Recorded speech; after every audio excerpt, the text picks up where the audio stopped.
ان آخری لمحات کے اندر ہم نے اس بات کو سوچنا کہ رمضان جب ختم ہو تو اس انداز سے ختم ہو کہ اللہ ہماری بخشش کا فیصلہ فرما دے۔ ماضی قریب کے اندر مفتی محمد حسن صاحب رحمۃ اللہ علیہ، جامعہ اشرفیہ جو لاہور کے اندر بہت بڑا مدرسہ ہے، اس کو بنانے والے تھے مفتی محمد حسن صاحب رحمۃ اللہ علیہ، امرتسر کے رہنے والے تھے اور تقسیم کے بعد پھر لاہور میں آ گئے تھے، وہاں مدرسہ بنایا تھا۔ ان کا معمول تھا اور اب تک جو ہے ان کی اولاد اس معمول کو اختیار کیے ہوئے ہے۔ ان کا معمول یہ تھا کہ 29ویں رمضان کو لوگ سب کو اکٹھا کر کے بالکل افطاری کے وقت میں، اس لیے کہ یہ رمضان کا ختم ہے، رمضان کا ختم ہو رہا ہوتا ہے، افطاری کے وقت میں بار بار اے اللہ ہم توبہ کرتے ہیں، اے اللہ ہم توبہ کرتے ہیں، اے اللہ ہم استغفار کرتے ہیں، توبہ استغفار توبہ استغفار توبہ استغفار، ان کلمات کے ساتھ ان کی مغرب کا وقت ہوتا تھا۔ اس لیے کہ اللہ پاک نے اپنے بازو پھیلائے ہوئے، ان اللہ یبسط یدہ، اللہ اپنے بازو پھیلا کر رکھتے ہیں، آؤ آؤ بخشش مانگو، میں معاف کرتا ہوں۔ کون ہے جو معافی مانگنے والا ہو میں اس کے گناہ کو معاف کروں؟ اور اللہ پاک فرماتے ہیں اگر تمہارے گناہ اتنے زیادہ ہو جائیں کہ زمین اور آسمان کا خلا ان گناہوں سے بھر جائے اور پھر بھی آ کر میرے دربار میں توبہ استغفار کرو گے تو میں معاف کر دوں گا، ولا ابالی، مجھے کوئی پرواہ نہیں ہے، میرے خزانے بہت بڑے ہیں، لیکن کرو تو صحیح توبہ۔ تو مفتی محمد حسن صاحب رحمۃ اللہ علیہ کا یہ معمول تھا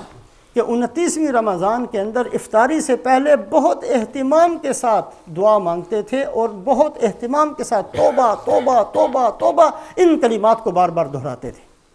اور اگر پھر چاند کا اعلان نہ ہوتا، 30 روزے ہو جاتے تو پھر 30ویں روزے کو پھر یہی معمول ہوتا تھا۔ تو اس بات کا اہتمام کریں، کل 29واں روزہ ہے،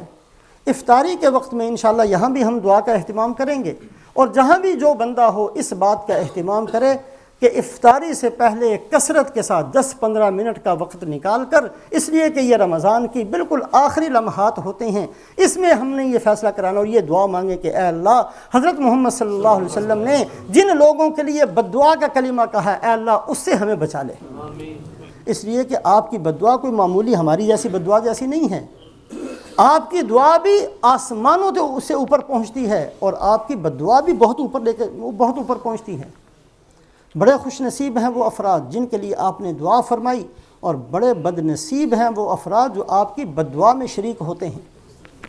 تو ایک تو اس بات کا اہتمام کریں کہ کل رمضان المبارک کے اختتام کے وقت بالکل آخری وقت کے اندر افطاری سے پہلے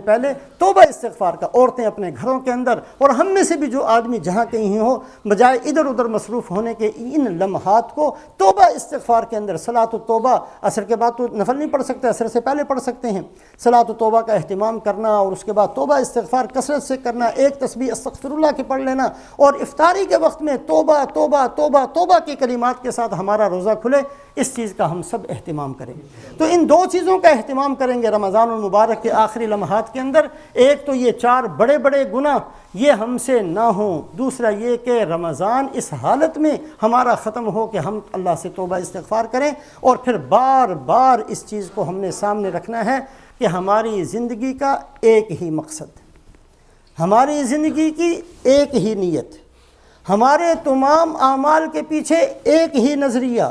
تمام گناہوں سے بچنے کی ساری کوششوں کے پیچھے ایک ہی نیت، اور وہ نیت یہ ہے کہ میں نے اپنے رب کو اور اپنے نبی حضرت محمد صلی اللہ علیہ وسلم کو راضی کرنا ہے۔ ہم اس حالت میں جئیں کہ اللہ ہم سے راضی ہوں، کل قیامت والے دن اللہ کے دربار میں پہنچے تو اللہ ہمیں اپنے سے راضی کر دیں۔ اللہ پاک ایسے خوش نصیب افراد کے اندر ہمیں داخل فرمائے۔